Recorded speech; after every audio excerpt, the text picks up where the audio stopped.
I would like to show this video. Sorry. So you just this is Golgi apparatus, right? And this is the structure of the Golgi apparatus, you know, right? Okay, there's different cisternae, and you will see whether this Golgi protein can recover it back. It can, right? Okay, but is this possible? They just if they going back, they need to kind of in the same pool of the membrane. If you just shine laser to this cisternae, okay, well, the molecule here can go back to here. Have you kind of wondered such a question? Do you know what I'm asking? If they don't kind of connect with each other, physically connect with each other, you just bleach the molecule in the certain cisternae. Why it can go back, fully go back to the illuminating region? Do you have any kind of thought? Moving? Huh? Gradually move. I don't think the whole structure didn't move a lot, right? Yeah. They be shaped, but they don't move a lot. They are not kind of move toward this region. The signal is just going back, right? You don't see the rear part? Changing the element on the membrane? No. Change, no. Transporting? No. It's transport take longer. Okay. For cisternae, there's different model. You probably already learned kind of cisternae maturation model or vesicle transport to describe how protein kind of move across the Golgi in the secretory pathway. Do you know what I'm talking about? Okay. Somehow both of them are partially correct. Actually, this is wrong idea. Those cisternae, they are not separated completely. Okay. They actually have some tube structure connect with each other. Even kind of this will be, we call the trans-Golgi network. This will be the two ends of those cisternae. They also have a certain structure to connect with each other. Okay, if you do the series section to get this whole 3D structure of the Golgi protein, you will see such a tube structure. They actually connect with each other. They are in the same pool. Okay, so there's no certain kind of it's not necessary to be kind of cisternae maturation one by one. No, they are the same pool. But how a protein kind of can distinguish which part they will kind of secrete out, which part they will retain in the Golgi, it totally depends on lipid composition. They are kind of gradient of the lipid composition in the Golgi apparatus. In the more kind of the end close to the ER, they will be kind of certain, have high level of the certain lipids, and which kind of can attract more ER or Golgi resident protein in this end. And this part will be kind of have the other part of the lipids, okay? And certain gradient, and the protein will like kind of bind to those lipids. They kind of their fate is going to kind of secrete out to the other place.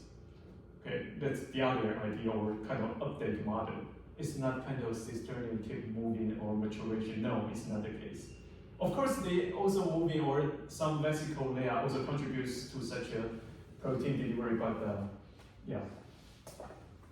That's the other model. It's a lipid composition, gradient lipid to generate certain two-end or directionally protein transport. Do you guys get my point? Okay. Let's go back to the next section. Okay, so the previous 10.1 section we introduced about the lipid. Just give a really quick introduce about the lipid. Now we will talk about the protein, and it depends on the way they embed into the membrane. There will be kind of three types of the membrane proteins. One is integrated membrane protein or transmembrane protein, which will kind of fully penetrate the hydrophobic core of the membrane. Okay, and this is a lipid anchor protein. There are certain lipid kind of modification or conjugate to the polypeptide of loads of protein, and that protein uses those conjugated lipid motif to bind, to anchor into those lipid bilayers. Okay, those are lipid anchor protein. And also the peripheral member protein, they kind of indirectly bind to the other member protein. They use this way to associate with those membrane. Okay. First, let us talk about integrated member protein. So this is a really typical transmember protein or integrated member protein. They to embed properly in the process member, they also need to kind of deal with such a hydrophobic, and hydrophilic environments. So this is the N-terminal of the transmember protein. They kind of organize their polar or non-polar amino acid properly. For example, N-terminal here, and this part they will kind of put more polar or hydrophilic amino acid here. Then we'll put a lot of hydrophobic amino acid. We usually will generate kind of one kind of secondary structure called the alpha helix, which is super hydrophobic. Okay. Then we put the non-polar and the polar, non-polar and the polar. They will keep a penetration through this strategy. If you kind of check the amino acid composition of those protein, you will see this is start from the N-terminal, and usually you put some polar amino acid, which is hydrophilic, then come with the hydrophobic amino acid, non-polar, polar, non-polar, polar. Polar, non-polar, polar, non-polar. Okay, hydrophilic, hydrophobic, hydrophilic, hydrophobic, and they kind of can perfectly place their hydrophobic part embedded into the membrane hydrophobic core. That is why you can really stably embed in the plasma membrane. Okay. So in this alpha helix, you will see a lot of different hydrophobic amino acids. In this case, the green and the yellow, they are hydrophobic amino acids. Okay. Usually 20 to 25 amino acids can be found in one we call this is a transmembrane domain. Okay. Usually this size. Okay. So if you, in some case, if you get the DNA sequence of your gene, okay, if you kind of study certain gene, you want to test whether it's a transmembrane protein or it's a soluble protein, you kind of can, if you get the gene DNA sequence, you can kind of translate to the RNA and then transcript to the RNA and then translate to the amino acid sequence, right?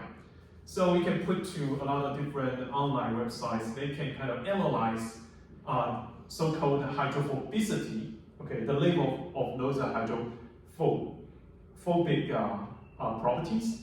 If this hydrophobicity is really high in this region, and surrounded by the hydrophilic regions, we will say it's likely this glycophorin is a transmembrane protein with a one transmembrane domain. Okay, and this part is a transmembrane domain. Okay. In this bacterial rhodopsins, you will see a lot of different hydrophobic areas with a really high such an index called the hydrophobicity here, and the gap with some hydrophilic amino acid regions. So we will kind of predict that there are 7 transmembrane domains, okay, in this protein. It's really kind of can easily get such a prediction. Okay, so the textbook just give us some examples. For example, this one is the glycoporin, which is single pass transmembrane protein, which means this protein only have one transmembrane domain. Okay, it's single pass. And it can also give us multiple pass membrane protein like this bacterial rhodopsin. It have multiple pass, okay, transmembrane domain. Yeah, and also the Aquaporic. This is really interesting, transmembrane protein. It also needs to kind of embed into the membrane, so it will kind of have the blue color is Aquaporic, the red color is water molecules, and this golden color, they are the polar head of the membranes. The green part is the fatty acid tail of the membrane proteins. Okay, so those molecules actually the Aquaporic is the one of the kind of people found this got the Nobel Prize. Okay, this transmembrane protein that actually provides certain tunnels allowing water to go across the membrane. Water is hydrophilic, right? But theoretically it's not easy to cross the hydrophobic core of the membrane. But the aquaporic kind of provides a certain tunnel allowing water to penetrate across these membranes. But how can it achieve this? So we will introduce more later, but basically in brief, just those aquaporic, they kind of place a lot of alpha helix outside of the whole protein complex. That is why they can kind of invade them properly on the biomembrane. But they kind of have one hydrophilic tunnels, okay, in the core regions. Their surface is still hydrophobic, but in the core region they are super hydrophilic.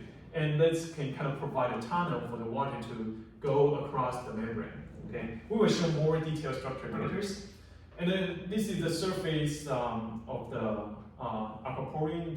The white color is the surface amino acid of the aquaporine. You will see they are super hydrophobic and they can kind of perfectly align or interact with the different phospholipase.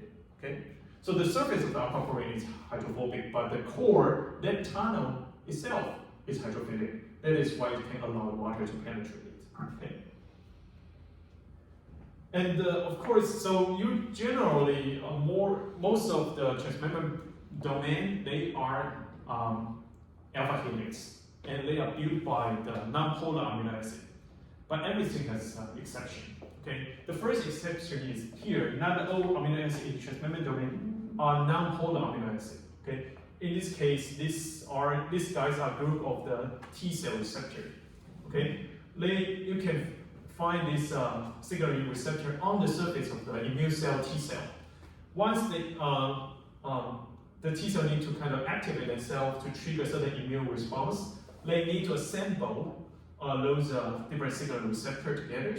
Okay, so first those are protein, they can kind of freely diffuse with each other, and they can let you diffuse, but once they try to activate certain signal, they will assemble with each other. And you will see that in this alpha helix, they are not all the non-polar amino acids. Some of them kind of are polar amino acids and even bring the charge. So this positive charge amino acid will kind of have a better affinity with the negative charge, and this negative charge amino acid will also have better affinity with those positive charge. So those charged amino acid can help them more stably assemble together, okay, to form such a protein complex to trigger downstream the immune signaling. So not all of the amino acids in the transmembrane domain are non-polar amino acids. Some of them bring the charge. Okay. And then not all transmembrane domain are alpha helix. In this case, which is the porine, one kind of protein found in the membrane of the gram-negative bacteria, they don't use alpha helix to make their transmembrane domain. They use the beta strand.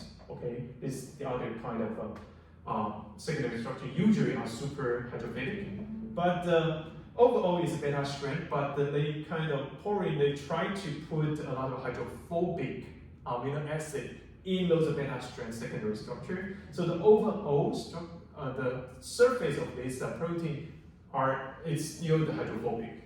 Okay, you cannot against this rule. You need to be kind of at least the surface of the protein need to be hydrophobic.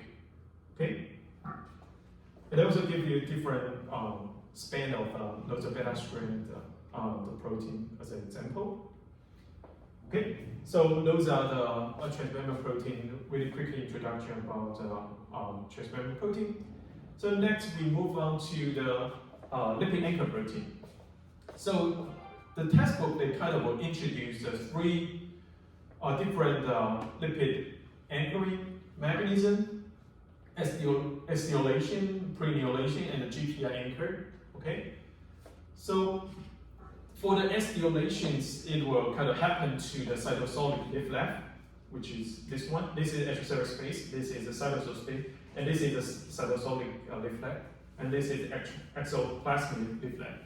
So acetylation always happens to the cytosolic leaf left, and it will conjugate to the N-terminal part of the proteins.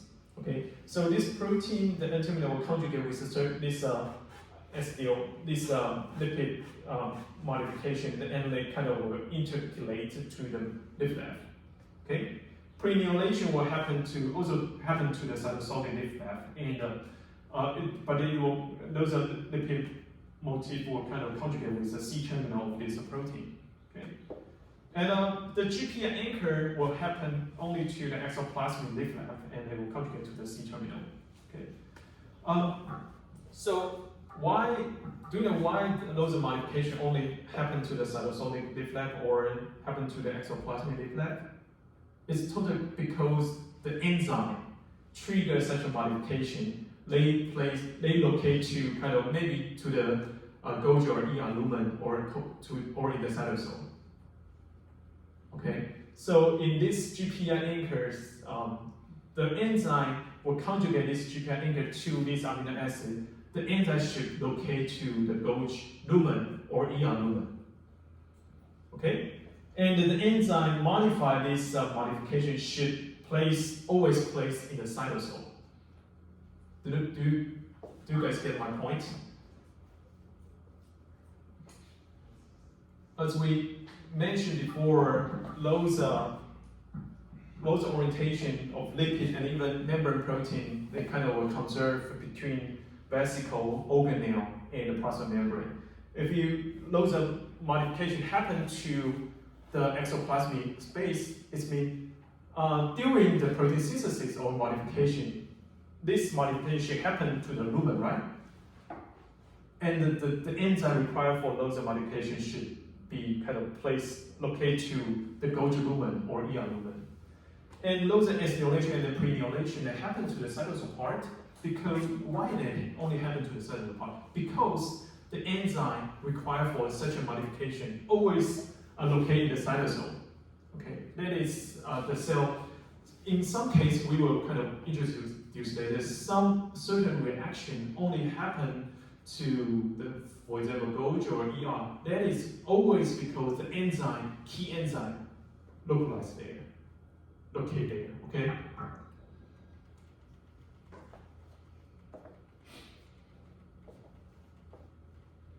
Okay. And for the surface protein, there are a lot of different surface protein will contribute with carbohydrate or contribute with the sugars. And those carbohydrates will link to the serine surrounding and the asparagine of the surface protein. So you probably followed, I mentioned before, so the enzyme conjugate those carbohydrate to the serine surrounding and the asparagine. Where are they? You know? Golgi lumen, right? Like, you don't get my point? Do you guys get my point? The surface protein will conjugate with a lot of kind of sugars on those amino acids. Only these things only happen to the surface protein. Okay? Why? Because during the protein synthesis, they kind of will conjugate this sugar during the protein synthesis. In most of the cases, they will kind of put the sugars on the amino acid during their after synthesis. In the Golgi, they will do such things, right? Yeah. Okay. Then the Golgi, there are a lot of different modified enzymes will conjugate these different sugars they located in the Golgi lumens, and they will conjugate. When those proteins synthesized from the ER, then move to the Golgi, there are a lot of different enzymes in this Golgi lumens, and will conjugate such a carbohydrate to the serine surrounding or asparagine. And then vesicle move to the cell surface, and then those surface protein will kind of display such a carbohydrate, glycoprotein on the cell surface. Okay? Yeah. So this surface lipid anchor protein, for example, GPI anchor, or those are surface protein, they really important for kind of surface of the serve as a cell marker. to interact with other guys and or kind of for them to be recognized by other cells. Okay. For example, this is talk about different blood type. Okay. So this protein are surface lipid or surface carbohydrates. Let me show you where are they. So this is a red blood cell.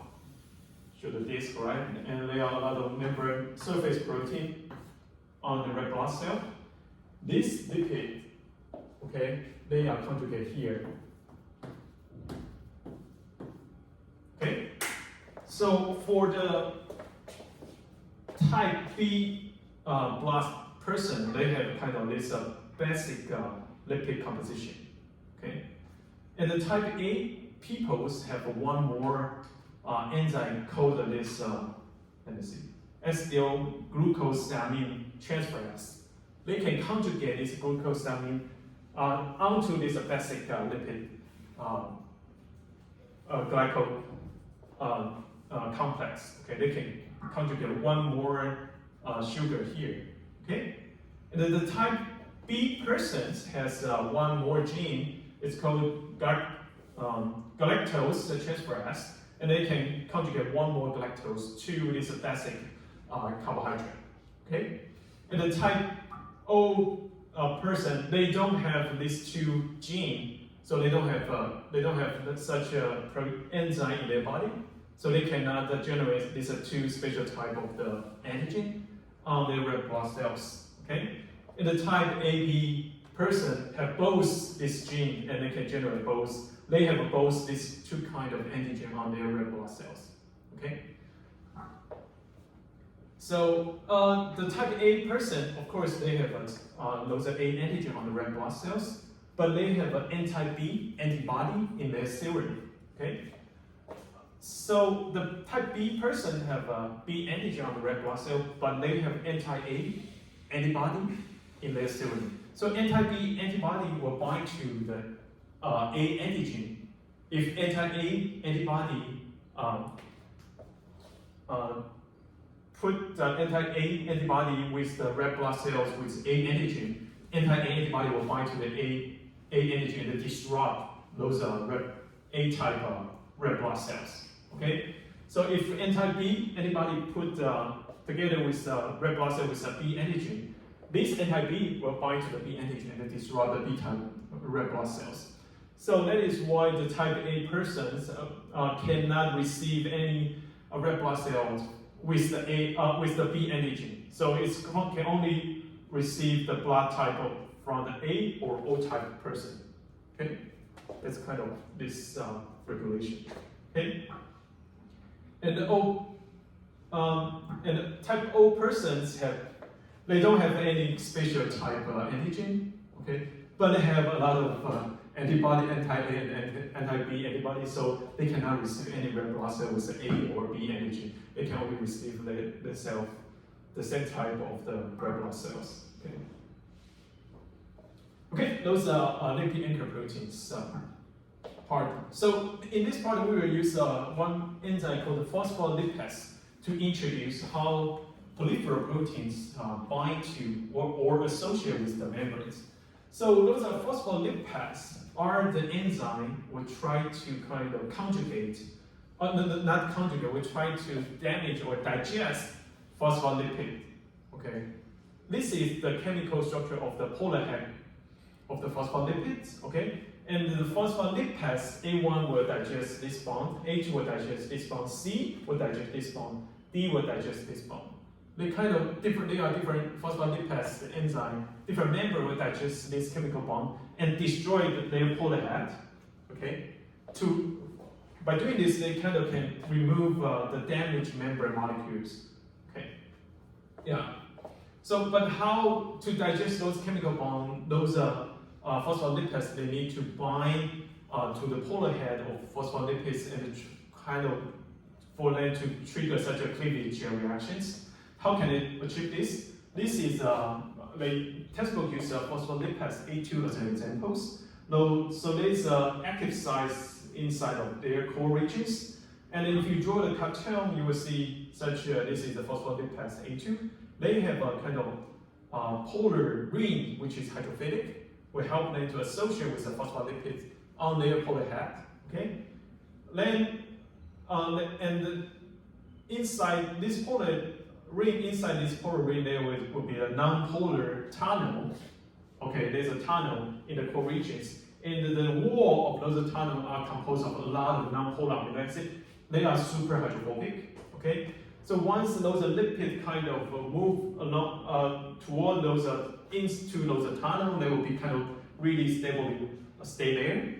And also, there's a calcium binding site that will attract the one calcium around the top of those tunnels. Those calcium kind of will also have affinity with the charge of the polar head.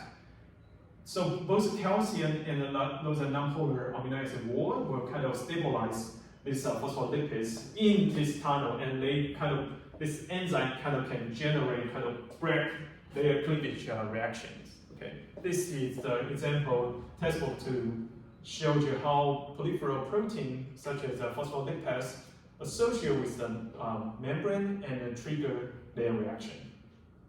Okay.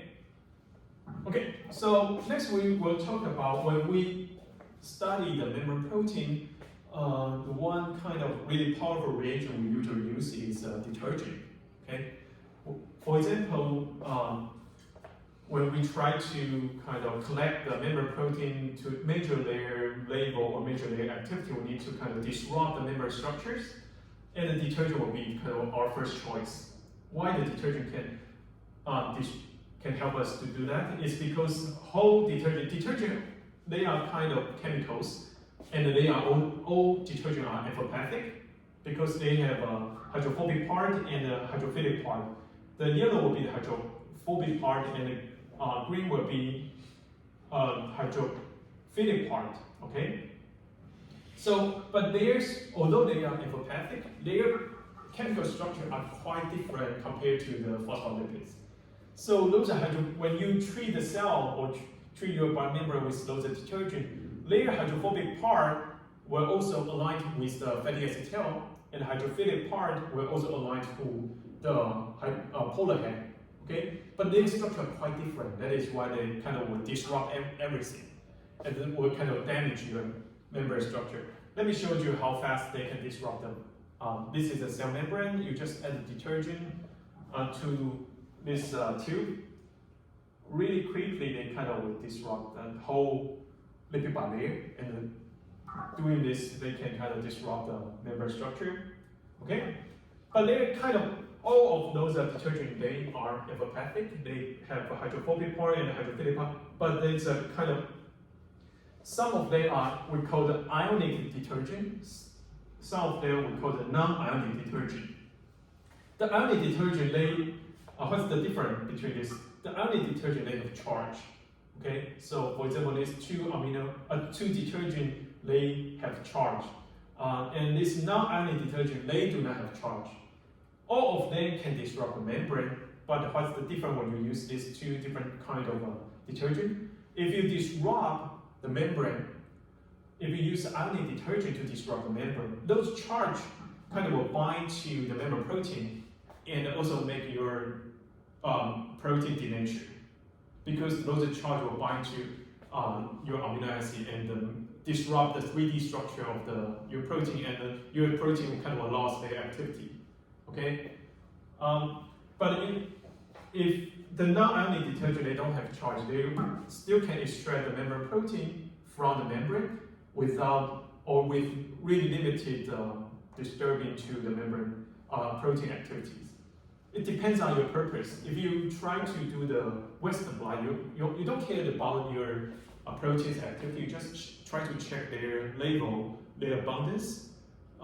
You probably also need them to kind of become the linear form.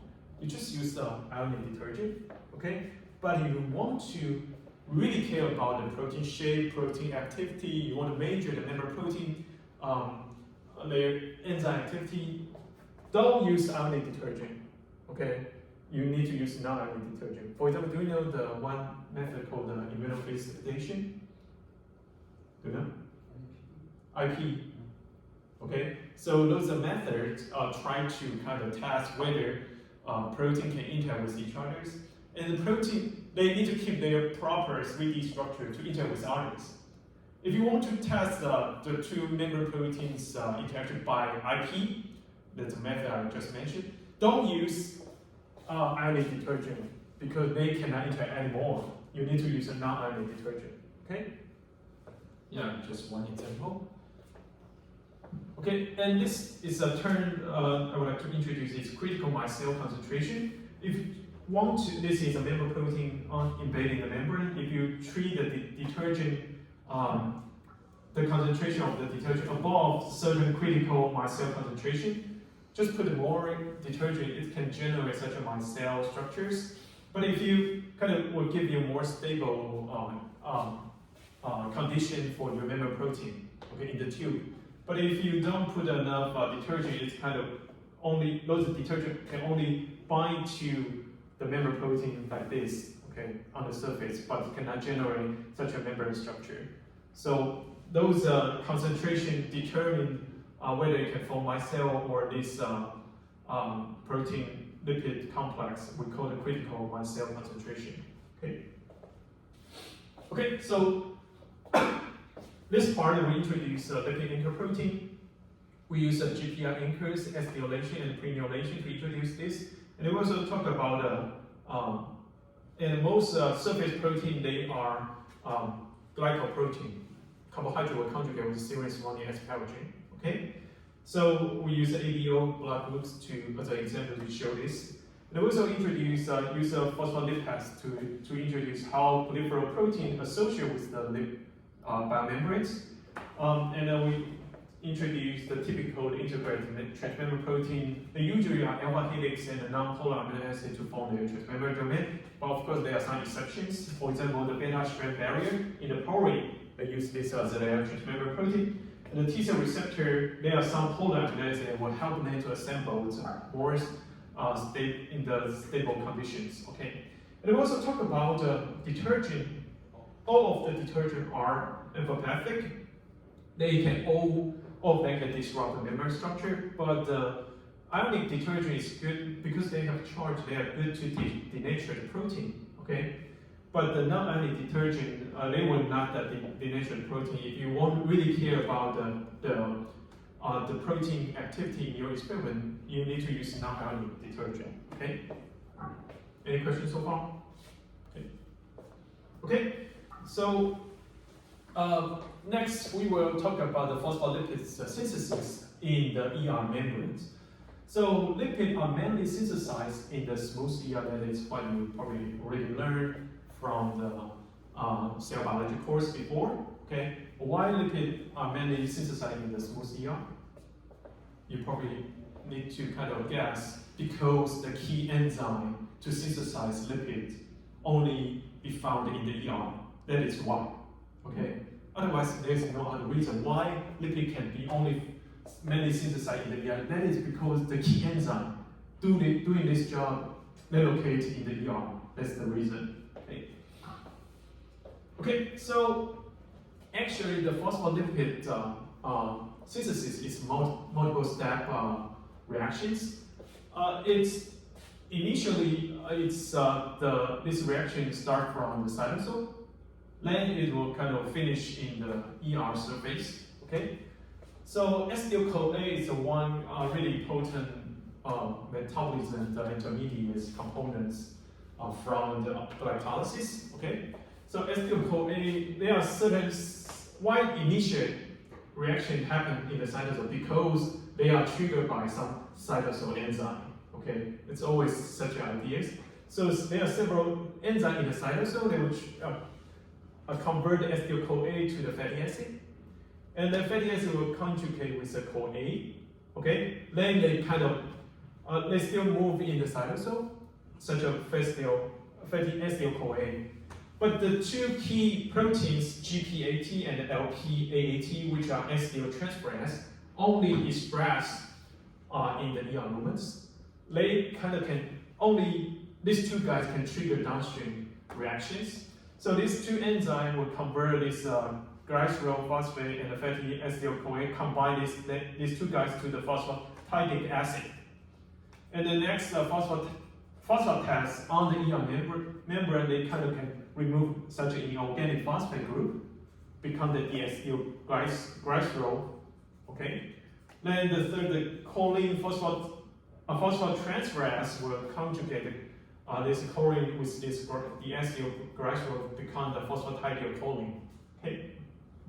But as I mentioned before, the PC, they are more abundant in the exoplasmic leaf left, okay, and the ER lumen. But they synthesize in this side is it's not what I said. It should not in this leaf left. So the one enzyme called the phospholipase, they will use energy to flip these guys to the right leaf left. Okay, so this is the guys determine the lipid composition to generate the lipid asymmetric. Okay, so let's flip flip PC from this side to this side. That is why the exoplasmic leaf left, this part will have more PC. Okay, it needs energy. Okay, and then now you probably also this part fatty acid or fatty acid-CoA is hydrophilic or hydrophobic. Hydrophobic, right? So how such a hydrophobic molecule move in the hydrophilic cytosol? Yeah. So you already took the course before. Okay. Embarrassed. So those fatty acids, they are hydrophobic. How can they kind of deal with such a freely move in the hydrophilic environment? That's my question. They need some help. Okay. And what kind of protein called fatty acid binding protein or FABP is really its name really depends on its function. They have a hydrophilic surface, but they have a hydrophobic pocket in the core region, allowing the fatty acid binding in the core regions. Okay, so this whole protein complex is a surface is a soluble, it's a hydrophilic, so they can freely move in the cytosol, but they can kind of bring such a hydrophobic stuff traveling in the cytosol. Okay. Okay, so we talk about the cholesterol biosynthesis. So it also comes from the acetyl-CoA, which is a really important metabolism intermediates component, and through certain enzyme, for example, this HNG-CoA reductase can convert to different intermediates, and it is also important to generate not in addition to the cholesterol, it's also important for different hormone or vitamin or different essential molecules. Okay, and those cholesterol biosynthesis pathway. This part is the rate controlling step. It's a key step determining how fast they can generate the cholesterol. This HNG-CoA reductase, and this HNG-CoA reductase is an ER integrate member protein. So you kind of can guess where cell to generate or synthesize cholesterol. ER, right? Because the key enzyme is right there. So that is why we always say that a smooth ER is the key place to synthesize lipid. Okay, because there are a lot of key enzymes required for those lipid synthesis on the ER. Okay. Okay, so when we talk about this HNG-CoA reductase, we would like to kind of introduce one disease called Atherosclerosis, which is one kind of cardiovascular disease. Okay, if you eat too much garbage food or just eat too much, okay, you probably will accumulate too much cholesterol in your blood vessels. And accumulation of too much cholesterol or lipid in your blood vessel, the cell in your blood vessel or arterial wall, it will kind of generate a lot of lipid droplet, okay, and make your cell become a foam cell because they kind of show a lot of bubble here, okay, and those accumulation, a lot of lipid here will make this cell inflammation, and it will make this part arterial wall thicker and thicker. And the fact of this part, the structure was really unstable and the injury happens. and then trigger the thrombus. Otherwise, the blood will kind of leak out. So they kind of form thrombus in these regions. And the two big thrombus kind of will block the blood flow and then trigger such a heart attack. Okay, and then you will see the atherosclerosis, 动脉硬化 in Chinese. Okay, so the one efficient ways to kind of treat atherosclerosis is try to reduce the cholesterol synthesis. So that is why the people try to kind of find out the HNG-CoA reductase inhibitors, which is statin. Statin has been widely used to decrease the cholesterol synthesis, which is these guys inhibitors, has been usually or widely used to treat the atherosclerosis. Okay, this drug really works really well. Okay, so the lipids are hydrophobic, but to kind of a lot of different cases, they still need to move to their destinations. Okay, so what's the strategy cell use to deliver those lipids to their destinations? There are three mechanisms. The first is vesicle trafficking, which probably Professor Fu will introduce later. Okay, so they kind of are binding out their kind of key lipid through vesicle, and the vesicle can serve as a key vehicles to bring and fuse with the membrane in the destination. Use this way to deliver the lipid. Okay, and also in some case, the two adjacent membrane components will interact with each other, and there are several interacting proteins kind of will make such a physical connections, and they will make this part of the lipid really fluidity and easy for them to exchange the lipid. Okay, so for this contact site, they can share certain lipids. That's the second way cell to deliver the lipid in the cytosol.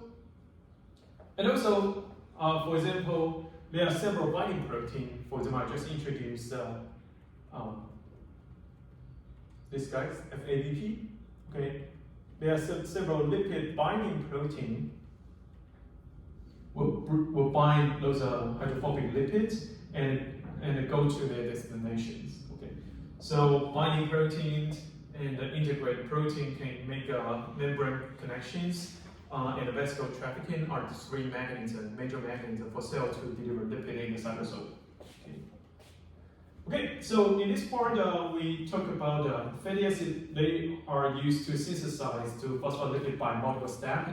The initial step occurred in the cytosol, and then they move to the ER to kind of finish the following reactions. Okay, that is because the key enzyme only exists in the ER. Okay, and the FADP, fatty acid binding protein, they will bind to the hydrophobic fatty acid and transport them to the destinations. And this in the cholesterol biosynthesis pathway, HNG-CoA reductase is a rate controlling step for the cholesterol synthesis. So usually the rate controlling step of a certain molecule synthesis would be the key step or key target for people to generate the inhibitor of the drug. Okay, because it can control the whole pathway. Okay, statin is the one that really successfully used to control the cholesterol synthesis to treat the cardiovascular disease. And the cell uses three mechanisms to transport lipids. First is vesicle trafficking, and it's an integrated protein. So several integrated proteins will make physical connections to exchange the molecules, and the several lipid binding protein can also deliver lipids in the cytosol. Okay, any questions so far?